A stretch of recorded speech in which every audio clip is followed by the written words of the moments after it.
மகேஷ், இது ஒரு சோதனை. நம்ம உண்மையான காதலுக்கு வர சத்திய சோதனை. இப்பதான் மகேஷ் நம்ம 2 பேரும் ஒன்னா இருக்கணும். 10 பைசா பெருமானம் இல்லாதவனுக்காக பெத்த தாயே செத்தா கூட பரவாயில்லைன்னு சொல்றியே, உன்னையெல்லாம் சுண்ணாம்பு கால்வாயில போட்டு எரிக்கணும். நீ யாரை எங்க எப்படி பார்க்கணும்னு எனக்கு நல்லா தெரியும். இனிமே நீ எனக்கு வக்கீலே இல்லை.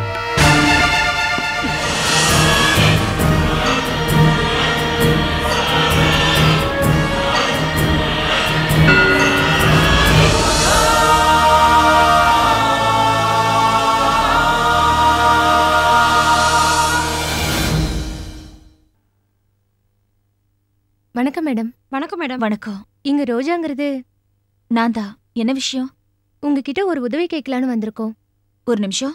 லக்ஷ்மி அம்மா வாங்க. குழந்தை உள்ள தூக்கிட்டு போய் படுக்கணும். வாப்பா வாங்க உட்காருங்க. என் பேர் உங்களுக்கு எப்படி தெரியும்? என் வீடு எப்படி தெரியும்? என்ன விஷயமா இங்க வந்தீங்க? நாங்க எல்லாரும் சேர்ந்து ஒரு செய்தியை பத்திரிகையில பப்ளிஷ் பண்ணணும்னு வியூகம் பத்திரிகை ஆபீஸ் போயிருந்தோம். இந்த மாதிரி செய்தியெல்லாம் போட மாட்டேன்னு சொல்லிட்டாங்க. அங்க இருக்கிற ஒருத்தர் ரோஜான்னு புதுசா ஒரு லேடி வந்திருக்காங்க, ரொம்ப டேலண்ட், அவங்க கிட்ட பேசுங்கன்னு சொல்லிட்டாங்க. அப்படியா? என்ன விஷயம்? அண்ணா நகர்ல அன்னை தெரசா பெண்கள் காப்பகம்னு இருக்கு. நாங்க அங்கிருந்து தான் வரோம். அங்க அனாதை பெண்கள், ஏழைகள், கணவனால் கைவிடப்பட்டவர்கள், இவங்களுக்கெல்லாம் வாழ்க்கையில தன்னம்பிக்கையோட சொந்தமா சம்பாதிக்கிறதுக்கு இந்த மாதிரி விஷயத்துக்காக தையல் பயிற்சி, கம்ப்யூட்டர் கிளாஸஸ்லாம் நடத்துறோம். பெண்கள் முன்னேற்றத்துக்காக ரொம்ப பாடுபடுறோம். நீங்க அங்க நேர்ல வரணும். அங்க நடக்கிற நல்ல காரியங்கள் எல்லாம் நேர்ல பார்த்துட்டு உங்க பத்திரிக்கையில எழுதணும் மேடம். அது எங்களுக்கு ரொம்ப உதவியா இருக்கும்.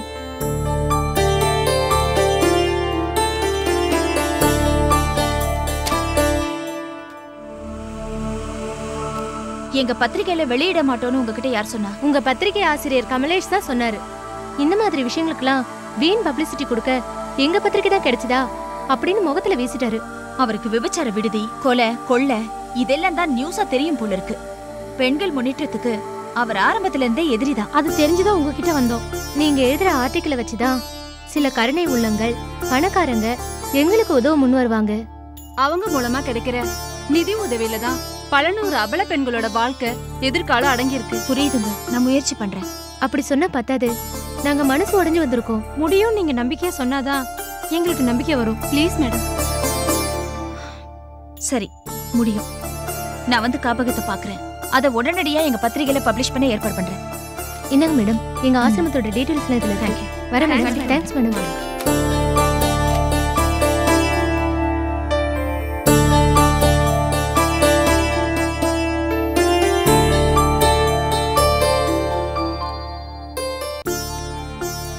எடிட்டரே முடியாதுன்னு சொல்லிட்டாரு. எந்த நம்பிக்கையில நம்ம முடியும்னு சொன்னோம்? ராஜேஷ் சார் இருக்கிற நம்பிக்கையிலையா? நாம சொன்னா அவர் நம்ம வார்த்தைக்கு மதிப்பு கொடுப்பாரா? இது அவருக்கு ஒரு டெஸ்ட். இந்த ஆர்டிகிளை நாம ரெடி பண்ணி கொடுப்போம். இத வச்சு கமலேஷை மதிக்கிறாரா நம்மள மதிக்கிறாரான்னு தெரிஞ்சிரும். நல்லது ஜெயிக்குதா கெட்டது ஜெயிக்குதான்னு பாப்போம். அது வரைக்கும் அவர்கிட்ட இதை பத்தி சொல்லக்கூடாது.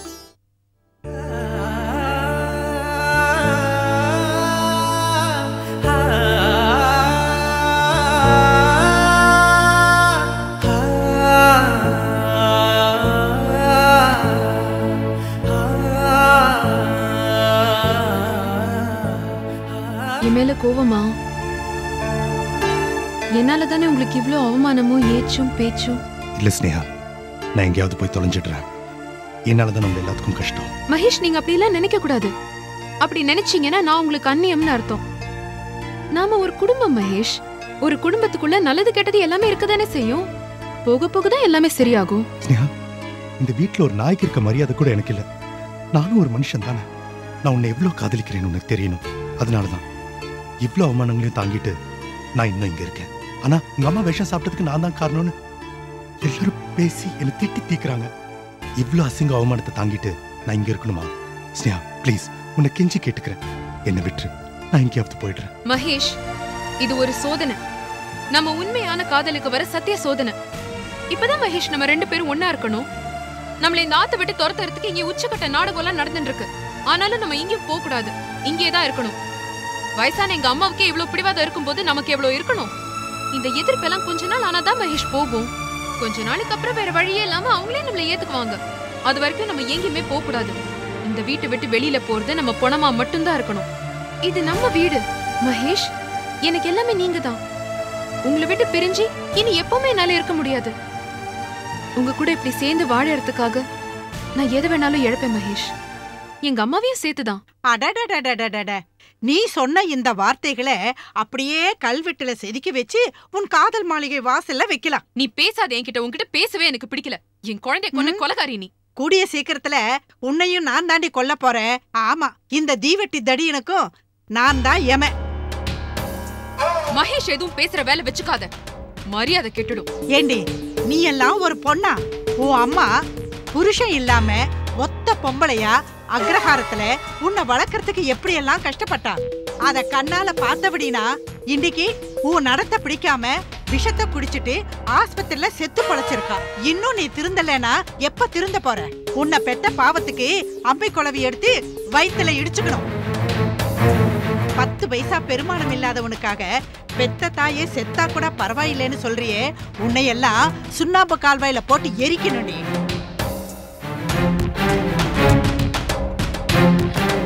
மகேஷ், மகேஷ்,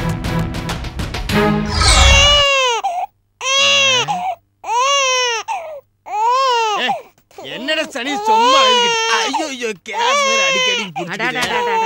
என்ன சொல்றீங்க குழந்தைய போய்? பின்ன என்னடி ஓயாம அழுதுகிட்டு இருக்கு சனிய? இத வச்சுக்கிட்டு ஒரு ஃபைல் பார்க்க முடியுதாடி? ஒரு பெரிய பாறாங்கல்ல தள்ள தூக்கி வச்ச மாதிரி இருக்கு இந்த சனிய. அதனால தான் சொல்றேன் மாமா, அந்த பாறாங்கல்ல என்கிட்ட கொடுத்துருங்க. அடடா வாங்க செவத்த மாப்பிள்ள. மாமா, அது நான் சுமக்க வேண்டிய பாரம். உங்க 2 பேருக்கு எதுக்கு சிரமம்? அந்த குழந்தைய என்கிட்டயே கொடுத்துருங்க. ரொம்ப சந்தோஷம். இந்தாங்க. அவசரம் முடிச்ச கழுத இருடி. என்ன செவத்த மாப்பிள்ள திடீர்னு குழந்தைய கேக்குறீங்க? மாமா, தேவியோட குழந்தைய நானே வளர்க்கலாம்னு முடிவு பண்ணிட்டேன் மாமா. நீ என்ன செல்விக்கு பினாமியா? மாமா, அம்மா எல்லா விஷயத்தையும் எனக்கு போன் பண்ணி சொல்லிட்டாங்க. உண்மையை சொல்லுங்க, செல்வி கிட்ட குடுக்கறதுக்கா குழந்தைய கேக்குறீங்க? ஆமாங்க. இத பாரு செவத்த மாப்பிள்ள, என்னைய பத்தி நீ தப்பா நினைச்சாலும் பரவாயில்ல, என்ற பேத்திய நானே வளர்த்துக்கிறேன். தேவியோட கடைசி ஆசை அது இல்ல. அவ செல்வி கிட்ட தானே குழந்தைய ஒப்படைச்சா. யோ, என் மக தேவி அநியாயமான சாவுக்கு உன் பொண்டாடி செல்வியோட கொடுமை கொடுஞ்சோடு தானே என் காரணம். அப்பேற்பட்ட செல்வி கிட்ட என் பேத்தி வளர்றதுக்கு கொடுக்க மாட்டியா? போயா மரியாதையா? நீங்க செல்விய பத்தி தப்பா புரிஞ்சுக்கிறீங்க. அவளும் தேவியும் அக்கா தங்கச்சி மாதிரி அன்பா இருந்தாங்க. எங்க அம்மா தான் இந்த பிரச்சனையிலே வில்லி. ரொம்ப நல்லா இருக்குது செவத்த மாப்பிள்ள. 10 மாசம் சுமந்து பார்த்த அம்மா வந்து இந்த வார்த்தையை கேட்டாங்கன்னா நெஞ்செல்லாம் குழு குழு குழுன்னு ஆகி போயிடும். சில நேரத்துல சில உண்மையை உடைக்க வேண்டியது இருக்கு. என்ன பண்றது? சரி, அதை விடுங்க. நீங்க குழந்தைய தருவீங்களா மாட்டீங்களா? தர முடியாது மாப்பிள்ள. என்ன பண்ணுவ? உங்களுக்கு என்ன பயம்?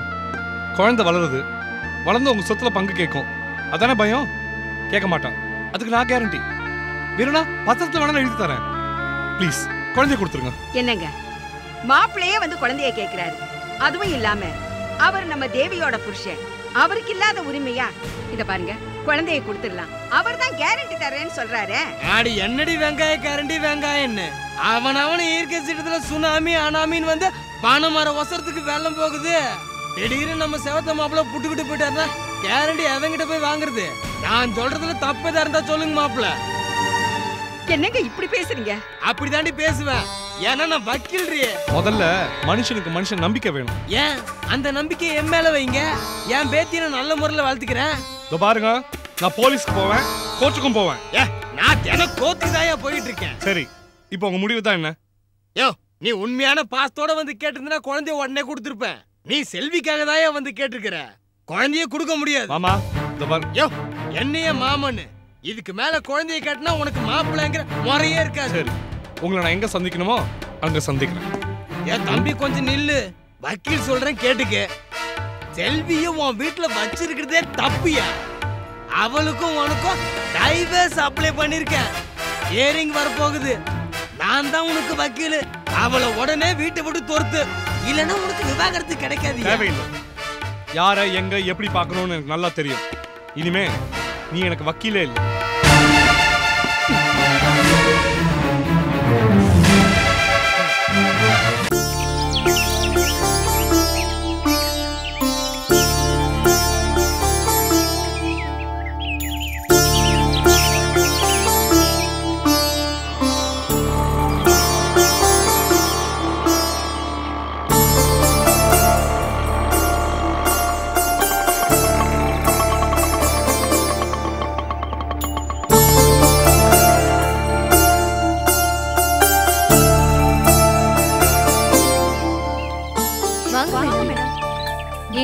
போயிடுவீங்களோன்னு நினைச்சிட்டு இருந்தோம். நான் சொன்ன வார்த்தையை காப்பாத்துவேன். பை தி வே, உங்க பேரை கேட்க என் பேரு தனலட்சுமி, இவ பேரு பார்வதி, இவ பேரு கீதா. இங்க எத்தனை லேடிஸ் இருக்காங்க? இது எப்படி செயல்படுது? இதுக்கு நாங்க சொல்ல வேண்டிய அவசியமே இல்ல. நீங்களே வந்து சுத்தி பார்த்துட்டு உண்மை நிலவரத்தை பத்திரிக்கையில எழுதுங்க. வாங்க வாங்க மேடம். வாங்க மேடம்.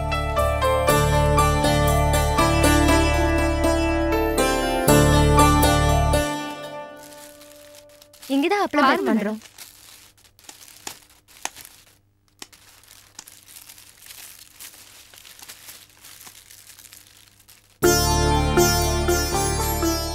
இவங்கெல்லாம் கல்யாணம் ஆகாதவங்க, கணவனால் கைவிடப்பட்டவங்க, வீட்டை விட்டு ஓடி வந்த அபலை பெண்கள் மேடம். சுயதொழில் கத்துக்கிறதுக்காக இங்க வந்திருக்காங்க. நீங்க ஏன் அந்த வார்த்தையை யூஸ் பண்றீங்க?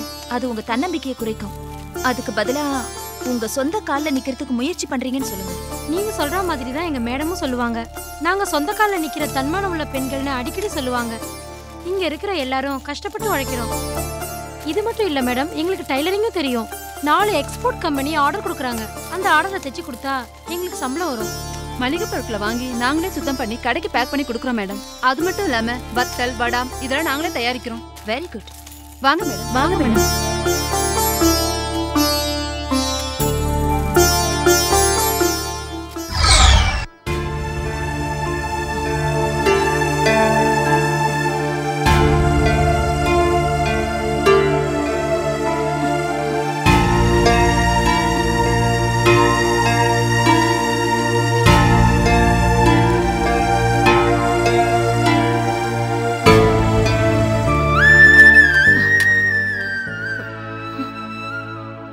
வைதேகி அண்ணா, இந்தா இருமா இருமா. மெதுவா சாஞ்சிக்கோ, மெதுவா. இந்தாம்மா, உனக்கு தண்ணி கொடுக்குற பாக்கியமாவது எனக்கு கிடைச்சத. குடி.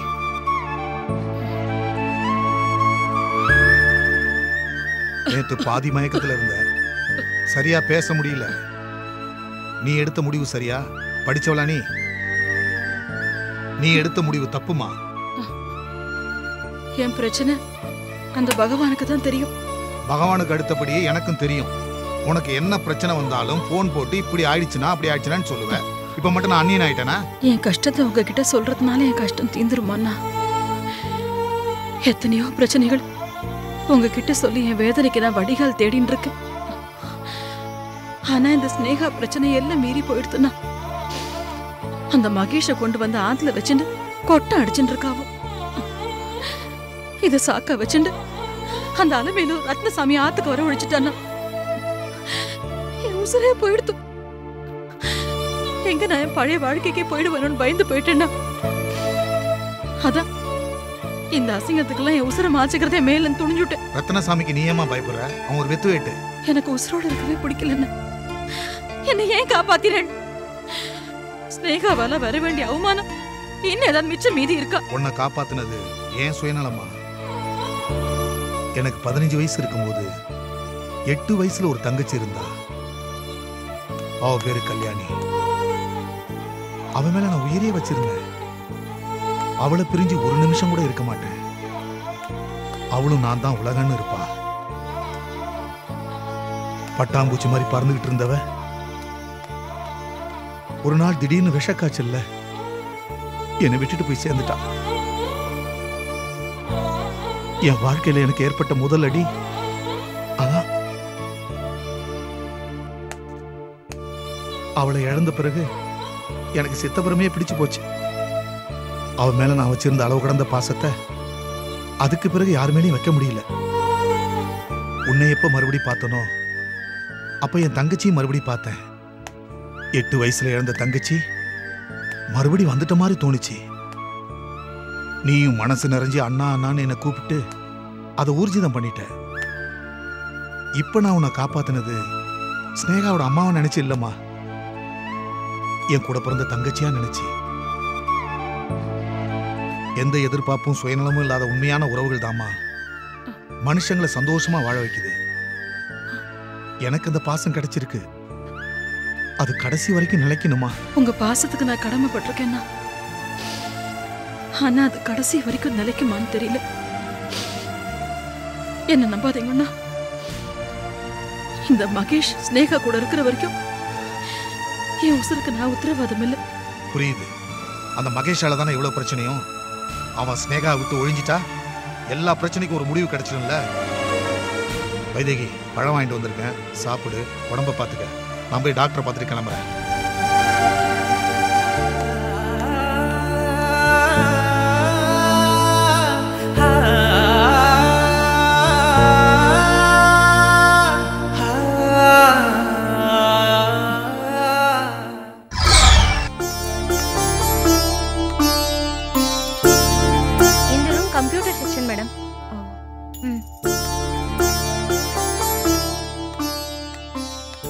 மேடம், இங்கதான் எல்லாருக்கும் தையல் பயிற்சி கத்து கொடுக்குறோம் மேடம். அப்படியா? இங்க ஊதுபத்தி, மெழுகுவத்தி, அப்புறம் ஊறுகாய், சீயக்காய், சோப்பு இதெல்லாம் தயாரிச்சுட்டு இருக்கோம் மேடம். ஒரு ஸ்மால் ஸ்கேல் இண்டஸ்ட்ரி மாதிரி தான் இருக்கு. ஆனா வர்ற வருமானம் பத்தல மேடம். நிதியுதவி தேவைப்படுது. அதுக்கு விளம்பரம் வேணும். அது உங்கள மாதிரி நல்ல உள்ளங்கள் மனசு வச்சாதான் முடியும். அதனாலதான் எங்க மேடம் நீங்க வரணும்னு ஆசைப்பட்டாங்க. கட்டாயம் என்னால ஆன உதவிய பத்திரிகை மூலமா செய்யறேன்.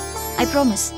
ஆமா, மேடம் மேடம்னு சொல்றீங்களே, அவங்க யாரு? இந்த காப்பகத்தோட நிர்வாகி, எங்களை வழி நடத்துற ஆதர்ஷ தலைவி. அவங்களும் கணவனால் கைவிடப்பட்ட ஒரு பெண் தான். அவங்களுக்கு ரொம்ப பெரிய மனசு, தைரியம், தன்னம்பிக்கை இருக்கணும். இல்லனா இதெல்லாம் எப்படி மெயின்டைன் பண்ண முடியும்? சில பெண்கள் வாழ்க்கையில விழற அடியையும் இடியையும் துணிச்சலா தாங்கிக்கிறாங்க. அவங்க தலையில விழுற ஒவ்வொரு பாறாங்களையும் கால்ல போட்டு படிக்கல்லா ஏறி நின்னு வானத்தை தொட முயற்சி பண்றாங்க.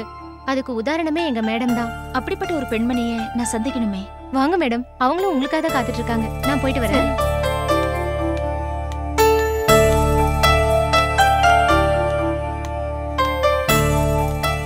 வாங்க மேடம், அவங்க தான். போய் பேசுங்க. Excuse me. எஸ், கம் இன்.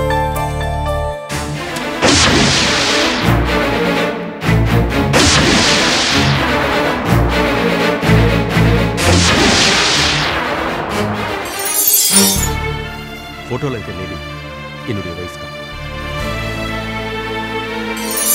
ஹாய்.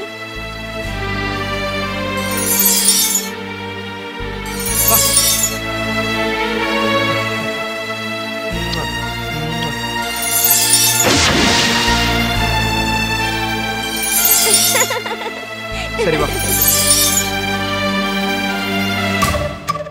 நீங்களா? உங்களை பத்தி இந்த காப்பகத்துல இருக்கிற பெண்கள் சொன்னதும் உங்களை சந்திக்கணும்னு ரொம்ப சந்தோஷமா வந்தேன். ஆனா உங்களை பார்த்ததும் தப்பான இடத்துக்கு வந்துட்டேன் போல இருக்கு. இருங்க இருங்க இருங்க, நீங்க சரியான அறைக்கு தான் வந்திருக்கீங்க. நான் தான் இந்த காப்பக நிர்வாகி. என் பேர் ரேகா. உங்களை சந்திச்சதுல ரொம்ப சந்தோஷம். ஆனா எனக்கு சந்தோஷம் இல்ல. உங்க கூட கை குலுக்கி என்ன நான் அசிங்கப்படுத்திக்க விரும்பல. நீங்க இப்படிதான் பேசுவீங்கன்னு எனக்கு தெரியும். உங்ககிட்ட எனக்கு என்ன பேச்சு? காப்பகத்தை பார்த்து நான் சந்தோஷப்பட்டது உண்மைதான். அதை நடத்துற தன்மானம் உள்ள தைரியசாலியான வாழ்க்கையோட துணிச்சலா போராடுற பெண்மணியை சந்திக்கணும்னு நான் ஆசைப்பட்டது உண்மைதான். ஆனா நீங்க தான் நிர்வாகின்னு தெரிஞ்சதும் என் சந்தோஷம் நொறுங்கிடுச்சு, ஆசை கலைஞ்சிடுச்சு. நான் என்ன பத்தி என்ன நினைக்கிறேங்கிறது முக்கியம் இல்ல, நீங்க என்ன பத்தி என்ன நினைக்கிறீங்க ரோஜா, அதான் முக்கியம். நீங்க எல்லாம் ஒரு பொம்பளையான நினைக்கிறேன். ஒரு குழந்தையோட கட்டின புருஷனுக்கு துரோகம் பண்ணிட்டு அவரோட தம்பியோட கேவலமா ஒரு குடுத்தல நடத்திட்டு இருக்கீங்களே. தினமும் அழகான உங்க முகத்தை நீங்க கண்ணாடியில பாத்துக்கிறப்ப அசிங்கமான உங்க மனசு உங்க கண்ணுக்கு தெரியலையா? உங்க மனசாட்சி உங்களை குத்தலையா? நான் நினைக்கிறேன் அந்த மனசாட்சியை மறைக்கத்தான் இந்த புனிதமான காப்பகத்தை நீங்க நடத்திட்டு இருக்கீங்க. பாவம் ஒரு பக்கம், பரிகாரம் ஒரு பக்கம். இதன உங்க பாலிசி. ஆனா தெரிஞ்சே செய்யற பாவத்துக்கு எந்த பரிகாரமும் தீர்வாகாது. அத ஞாபகம் வச்சுக்கோங்க. கொட்ட வேண்டியதுல கொட்டியாச்சா ரோஜா? இல்ல இன்னும் ஏதாவது பாக்கி இருக்கா? இருக்கு. உங்க அழகான முகத்தறியை கிழிக்க வேண்டிய கடமை எனக்கு இன்னும் இருக்கு. உங்க காப்பகத்தை பத்தி நல்ல விதமா எழுதத்தான் நான் இங்க வந்தேன். அதுக்கு முன்னாடி உங்க கதையை பத்திரிகையில நான் வெளிச்சம் போட்டு காட்டுறேன். உங்ககிட்ட இருந்து இந்த பெண்களையும் காப்பகத்தையும் நான் காப்பாத்துவேன். வெரி குட் ரோஜா. என் கதைய நீங்க பத்திரிகையில எழுத போறது சந்தோஷம்தான். ஆனா உண்மை என்னன்னு தெரிஞ்சுக்கிட்டு அந்த உண்மையான கதையை எழுதுங்க. அப்படின்னா நீங்க நினைக்கிற ரேகா நான் இல்ல. அத நான் நம்ப தயாரா இல்ல. பத்திரிகை தர்மங்கிறது நியாயம் அநியாயம் ரெண்டையும் தீர விசாரிச்சு முடிவு பண்றதுதான் இல்லையா? நீங்க ராஜேஷ் பக்கத்து கதையை மட்டும்தான் கேட்டீங்க, அதை வச்சு முடிவு பண்ணிட்டீங்க. என் பக்கத்து கதையை கேட்கலையே. என்ன சொல்ல போறீங்க? முதல்ல என் கதையை சொல்றேன், அப்புறம் உங்க கதையை சொல்றேன். ஏன் கதையா? ஒரு விதத்துல நீங்களும் நானும் ஒண்ணுதான். எப்படி? நாம ரெண்டு பேருமே ராஜேஷ் மாதிரி ஆம்பளைங்களை நல்லவங்கன்னு நினைச்சு ஏமாந்து போன ரகம். இத பாருங்க, என் கதைக்கு உங்க கதைக்கு எந்த சம்பந்தமும் இல்ல. உங்களுக்கு பின்னாடி உங்களுக்கே தெரியாத உங்க குடும்ப விஷயங்கள் எனக்கு தெரியும் ரோஜா. இங்க பாருங்க, நீங்க என் கவனத்தை திசை திருப்புறீங்க. சரி, முதல்ல என் கதையை சொல்லிடுறேன். உங்களை பத்தி அப்புறம் பேசலாம். என்ன சொல்ல போறீங்க? உங்களுக்கும் ராஜேஷ்க்கும் திருமணம் நடந்துச்சு. அத ராஜேஷ் என்கிட்ட சொல்லிட்டாரு. அதான உண்மை? அது வரை மட்டும்தான் உண்மை. மீதியை நான் சொல்றேன். ராஜேஷ்க்கும் எனக்கும் 8 வருஷம் முன்னாடி திருமணம் நடந்துச்சு. நல்ல அன்பான கண்ணறிஞ்ச கணவரா தான் இருந்தாரு. சந்தோஷமான குடும்ப வாழ்க்கை. நான் குழந்தை உண்டாகிறதுல போய் முடிஞ்சது. 7 மாசம் வரை எந்த பிரச்சனையும் இல்ல. 7வது மாசம் வளகாப்புக்காக என் பிறந்த வீட்டுக்கு நான் போனேன். எனக்கு அப்பா அம்மா இல்ல, அண்ணா அண்ணி மட்டும்தான். அவங்க தான் வளகாப்புக்கு ஏற்பாடு பண்ணாங்க. அதுக்கப்புறம் தான் என் வாழ்க்கையில புயல் வீச ஆரம்பிச்சது.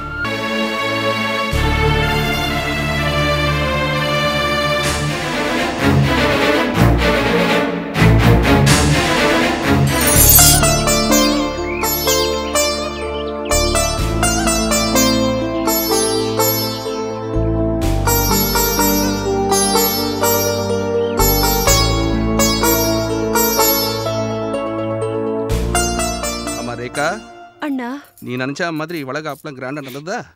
உனக்கு திருப்தி தானே? அம்மா அப்பா இல்லைங்கிற குறைய நீங்களும் அண்ணியும் தான் தீர்த்து வச்சீங்க. உங்களுக்கு எப்படி நன்றி சொல்றதுன்னு எனக்கு தெரியலண்ணா. அப்புறம் ஏமா கண் கலங்குற? என் வீட்டுக்கார் வரலையே அண்ணி. ராஜேஷ் தான் ஃபோன் பண்ணிட்டு பத்திரிகை வேலை பிஸியா இருக்குன்னு சொல்லிட்டாரேம்மா. நீ இப்போ ரெஸ்ட் எடு. அவர் இப்போ லீவ் எடுக்காம இருந்தாதான் உன் பிரசவ டைம்ல லீவ் எடுத்து வர முடியும். ஏங்க இங்க வாங்க.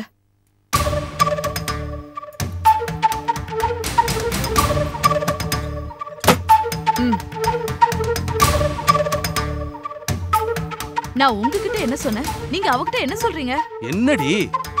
ஏற்கனவே நமக்கு 1008 பிரச்சனை. நீங்க தான் அப்பா அம்மான்னு வந்து அழுதுட்டு நின்னா கடனை உடனே வாங்கி வளகாப்பா முடிச்சோம். இப்ப பிரசவம் வரைக்கும் இருக்க சொல்றீங்க. வேற எங்கடி போவா? எங்கேயாவது போய் தொலையட்டும்.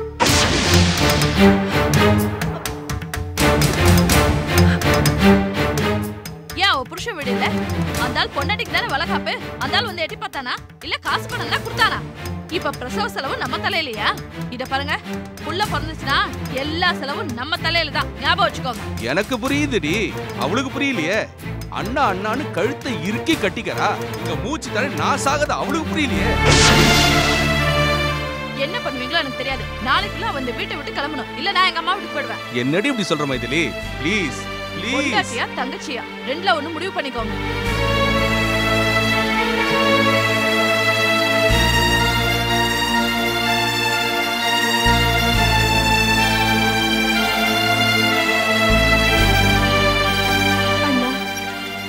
என்னம்மா பையோட நிக்கிற?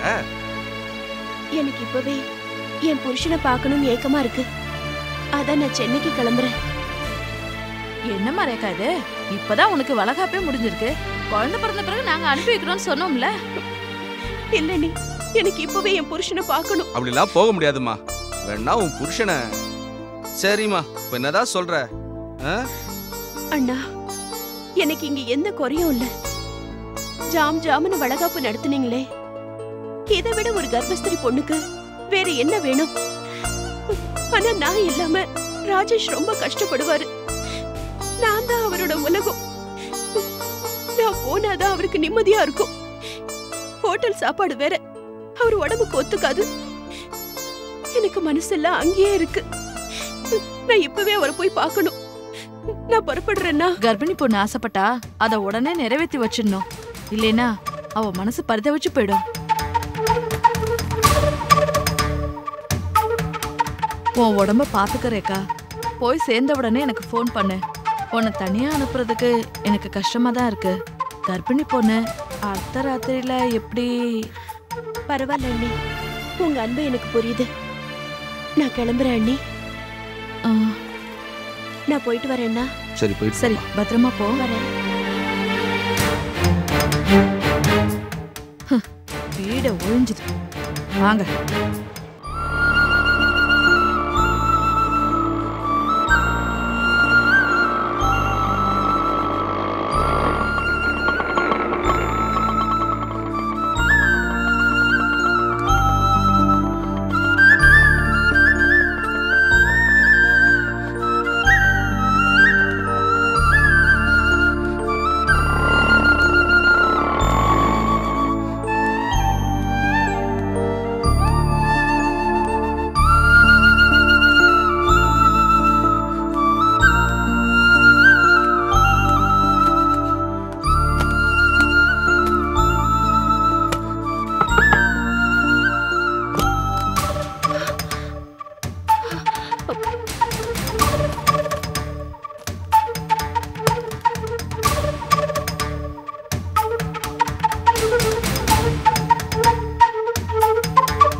என்ன ரொம்ப வெக்கப்படுற? கொண்டாட்டம் இந்த புதுசா?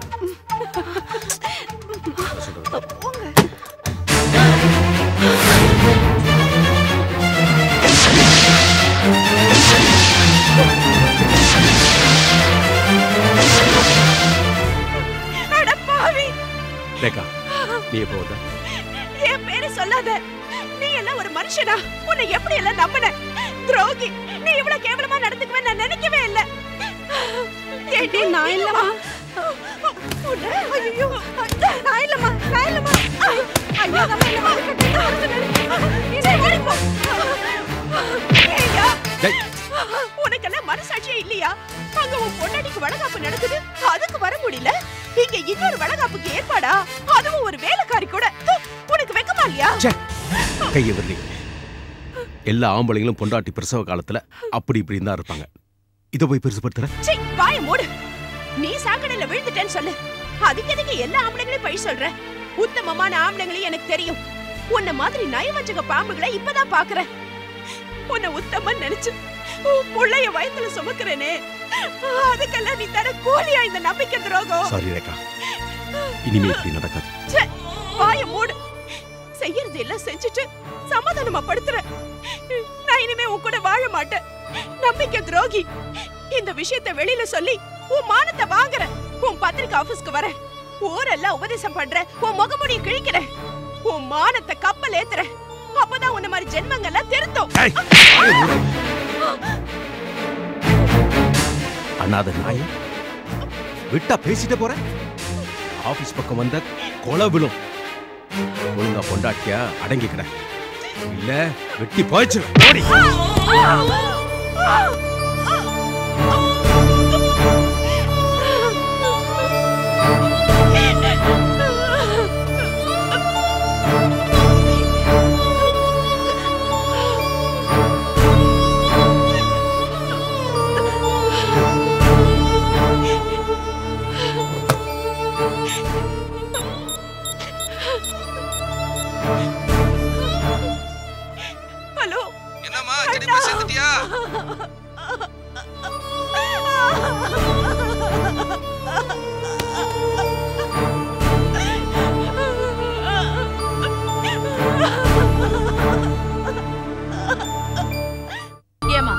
எவ்வளவு நேரமா கேட்டுட்டு இருக்க? ஏன் அழுதுட்டு இருக்க? நான் தப்பு பண்ணிட்டேன் ஆண்டி. பெரிய பாவம் பண்ணிட்டேன்.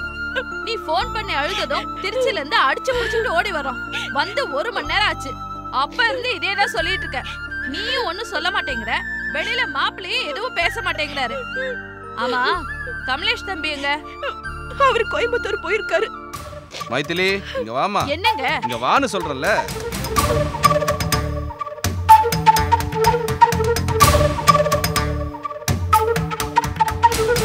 மாப்ள, இப்படி என்ன எதுவும் சொல்லாம ஆள டென்ஷன் படுத்துறீங்களே. நல்ல விஷயம்னா சந்தோஷமா சிரிச்ச முகமா சொல்லலாம். ஒரு அசிங்கத்தை, கேவலத்தை எப்படி சொல்றது? அதுவும் நானே என் மனைவியை பத்தி. அப்படின்னா இதை பாருங்க, உங்களுக்கே நல்லா தெரியும். நான் ரேகா மேல உயிரையே வச்சிருந்தேன்.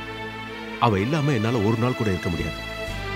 அவ மேல ஒரு தூசு பட்டாலும் நான் துடிச்சு போயிடுவேன். இதெல்லாம் சொல்லித்தானே வளகாப்பு முடிஞ்ச கையோட உங்களை பார்க்கணும்னு ஓடி வந்தா.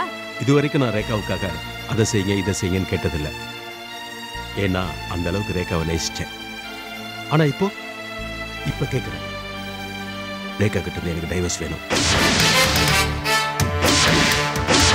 என்ன மாப்ள திடீர்னு?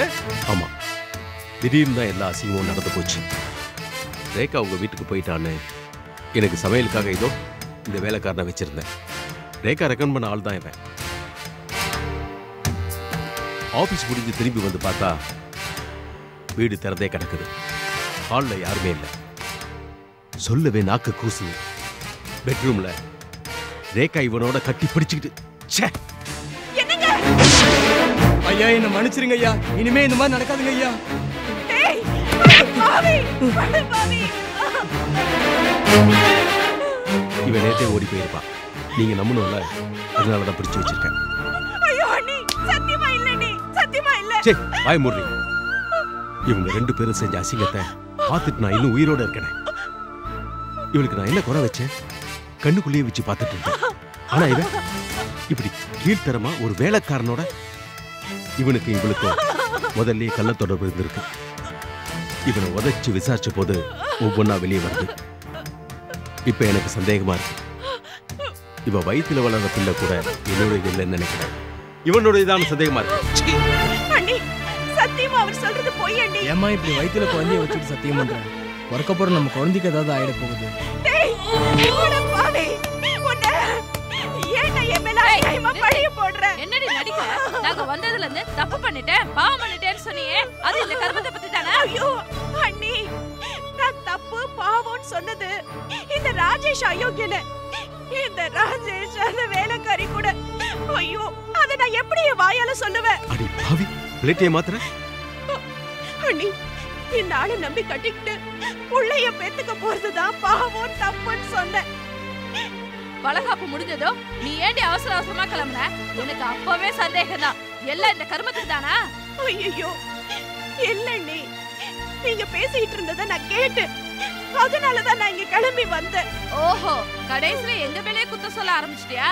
சபாஷ். என்னங்க இன்னும் ஒரு நிமிஷம் கூட இங்க இருக்க கூடாது, வாங்க போலாம். மைதிலி தப்ப இவ பண்ணிட்டு நம்மளாலதான் ஓடி வந்தேங்கறா. இவள என்ன பண்ணலாம்? இவ வளகாப்புக்கு நம்ம எவ்வளவு பண்ணோம், அந்த நன்றி விசுவாசம் இருக்கா? நம்மளே குத்தம் சொல்றா. இந்த வேலைக்காரனோட இவ கண்டிப்பா தொடர்பு வச்சிருப்பா. ஐயோ அண்ணி, சத்தியமா நான் அப்படிப்பட்டவே இல்ல. இந்த குழந்தையும் ராஜேஷோடது இல்லன்னு தான் நினைக்கிறேன். மைதிலி கிளம்புங்க. இந்த கேடு கட்டவ இனிமே உங்க தங்கச்சியே இல்ல. மைதிலி இப்ப வரீங்களா இல்ல இந்த கேவலமான குடும்பத்தோட உறவு எனக்கு வேண்டான்னு உங்க தலையை கட்டி போட்டுமா? வேண்டாம் அண்ணி, வேண்டாம். என்னால உங்க அழகான குடும்பம் பிரிய வேண்டாம். நீங்க ரெண்டு பேரும் சண்டை போட்டுக்க வேண்டாம். அண்ணா போயிடுங்க அண்ணா, இங்க இருந்து போயிடுங்க அண்ணா. வாங்க போலாம், வாங்க. சாரி மாப்ள. அட பாவி, தப்பு பண்ணது உன் பொண்டாட்டியா ஏன் புருஷனும்? ஏன்டா என்ன பத்தி கேவலமான பொய்ய சொன்ன?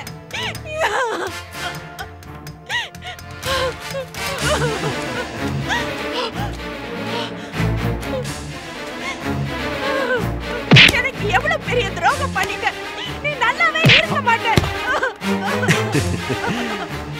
என் சுயரூபம் உனக்கு தெரிஞ்சிருச்சுல்ல?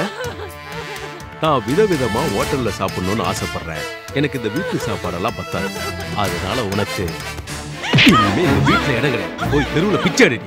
அதுக்கு மேல உனக்கு திறமை இருந்தா என்னுடைய சுயரூபத்தை துகில் வச்சு காட்டு. ஓடி ஓடி ஓடி.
அனி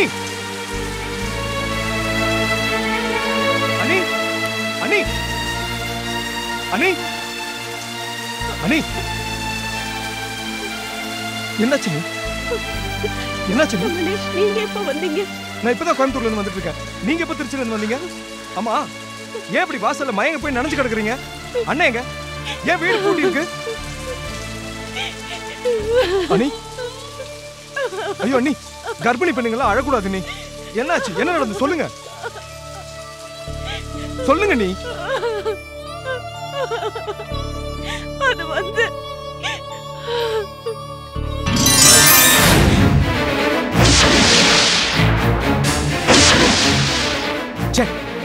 கையை விடுறீங்க. எல்லா ஆம்பளைங்களும் பொண்டாட்டி பிரசவ காலத்துல அப்படி இப்படி தான் இருப்பாங்க. இதை போய் பெருசு பண்ண சொல்லவே நாக்கு கூசுது. பெட்ரூம்ல ரேகா இவனோட கட்டி பிடிச்சுக்கிட்டு இப்ப எனக்கு சந்தேகமா இருக்கு. இவ வயித்துல வளர்ற பிள்ளை கூட என்னுடைய இல்லைன்னு நினைக்கிறேன். இவனுடையதான சந்தேகமா இருக்கு. அண்ணி சத்தியமா அவர் சொல்றது பொய் அண்ணி. போய் தெருவுல பிச்சை எடுக்கு. அதுக்கு மேல உனக்கு திறமை இருந்தா என்னுடைய சுயரூபத்தை துணி வச்சு காட்டு.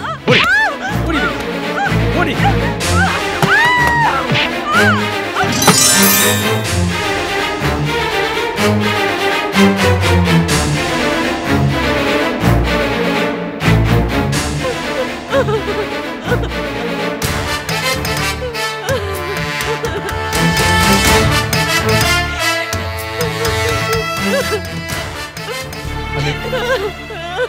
அழாதீங்க.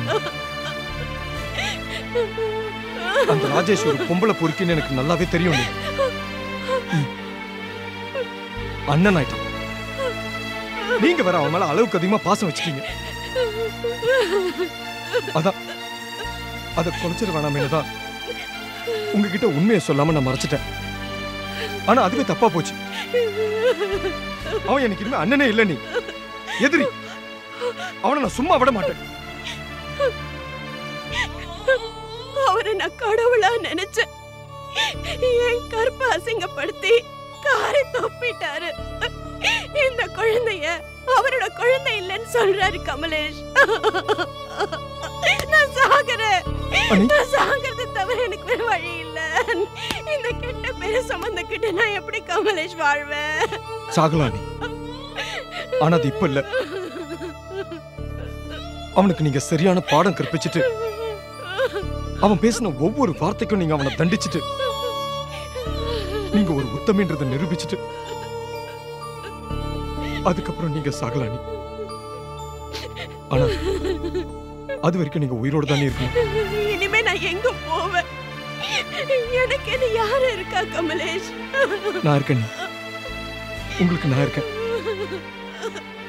நான் பிறந்ததுல இருந்து இது வரைக்கும் நான் தாய்முகத்தை பார்த்ததே இல்லை. தாய் பாசத்தை நான் உணர்ந்ததே இல்லை. நீ இது வரைக்கும் நல்ல சிநேகிதிகளை சந்திச்சதே இல்லை. இது எல்லாமே நீங்களாவே இருந்துட்டு போங்களேன். நான் உங்க கூட இருப்பேன். இவனை ஜெயிக்கிறதுக்கு கடைசி வரைக்கும் நான் உங்க கூட இருப்பேன். வாங்க நீ என்ன நம்பி வாங்க. நான் உங்களை பத்திரமா பார்த்துக்கிறேன். தைரியமா வாங்க. எழுந்துருங்க.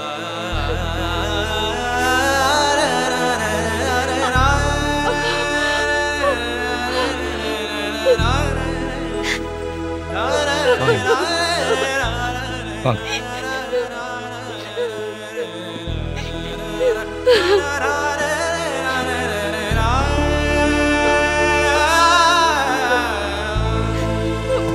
டிரைவர், நல்ல மனுஷங்க இருக்கிற இடத்த பார்த்து போங்க.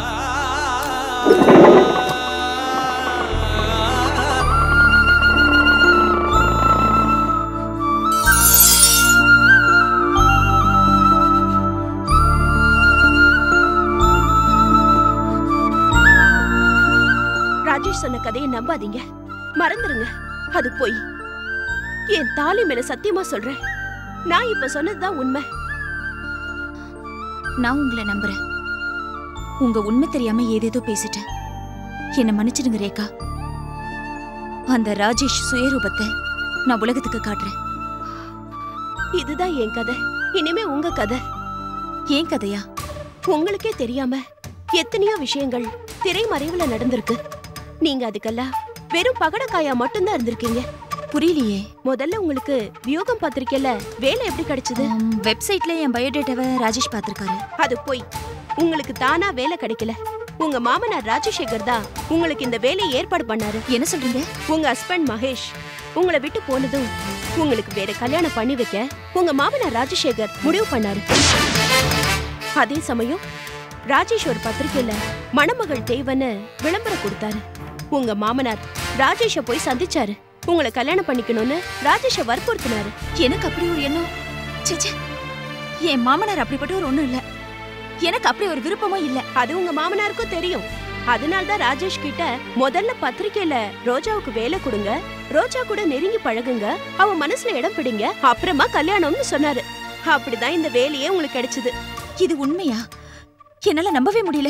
நீங்களும் கொஞ்சம் கொஞ்சமா ராஜேஷ் கிட்ட நெருங்கி பழக ஆரம்பிச்சு வீட்ல டின்னர் கொடுத்து ராஜேஷ்க்கு தினமும் வீட்ல இருந்து சமைச்சு எடுத்துட்டு போய் உங்க மாமனாரும் ராஜேஷும் நினைச்சது நடந்துடுச்சு. ஐயோ, சத்தியமா நான் அந்த நினைப்புல ஐ எம் சாரி ரேகா. நான் அவரை ஒரு பாசா நினைச்சுதான் பழகினேன். ராஜேஷோட அடுத்த குறி நீங்க தான். ஜாக்கிரதை. அவரை நான் உண்டு இல்லைன்னு பண்றேன். அதுக்கு முன்னாடி என் மாமனார் ராஜசேகர நான் வரேன்.